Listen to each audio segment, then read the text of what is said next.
که غواړئ چې د هګیو د زیړو سره خپل جنسي قوت زیات کړئ او قوي کړئ نو د دې ویډیو تر پایه راسره اوسئ. سلام ګران لیدونکو، هیله ده چې روغ جوړ او د صحت جامې مو په تن وي. زه یو ځل بیا ستاسو په خدمت کې د یو نوي ویډیو سره حاضر یم. هیله ده چې د پام وړ مو وګرځېږي.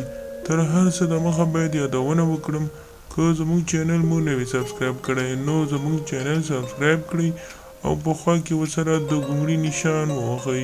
مننه.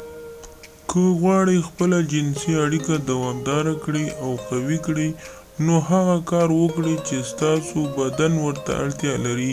هغه خلک چې د جنسي اړیکې له خوا یا د اړخه ډېر کمزوري وي نو باید دغه د هګۍ زیړ استعمال کړي. د هګۍ زیړ داسې فایدې لري او داسې ویټامینونه لري چې انسان بدن ورته ډېره اړتیا لري.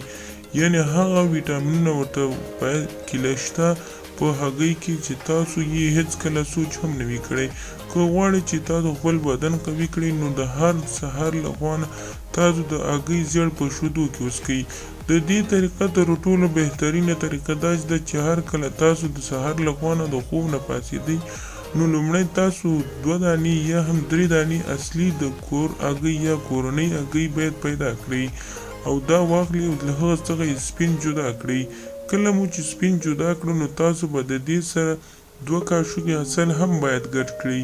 دا به لومړی تاسو عسلو کې واچوئ زیړ او د دې عسلو 2 کاشوغې یعنې 2 کاشوغې عسل او 3 دانې هګۍ دا به واخلئ او دواړه به سره مکس کړئ. تر دې حده به یې مکس کړئ چې یو تر بله هیڅ کله هم فرق ونه شي چې دې کې یا عسل شته او یا هم هګۍ. نو دا مو چې کله ګډ کړو نو دا به تاسو واخلئ او دواړه به شیدو ته واچوئ. کله مو چې شیدو ته واچوئ نو تر 21 ورځو پورې به دغه نسخه تاسو استفاده کوئ. کوم خلک چې په خپل منۍ کې ډېر کمزوروالی وي یا هم ډېر څه داسې وي لکه د اوبو په شانتې نو کولی شي د 21 ورځو په تېرولو سره خپل منۍ قوي کړي او خپله جنسي اړیکه هم قوي کړي. نو هغه خلک دغه نسخه استعمالولی شي کوم خلک چې ډېر کمزوري وي. نو خدای دې وکړي ملګرو چې زموږ د دغې ویډیو څخه غلط مطلب وانخلئ. زموږ ویډیو لایک کړئ، شیر کړئ او زموږ چینل هم سبسکرایب کړئ. مننه.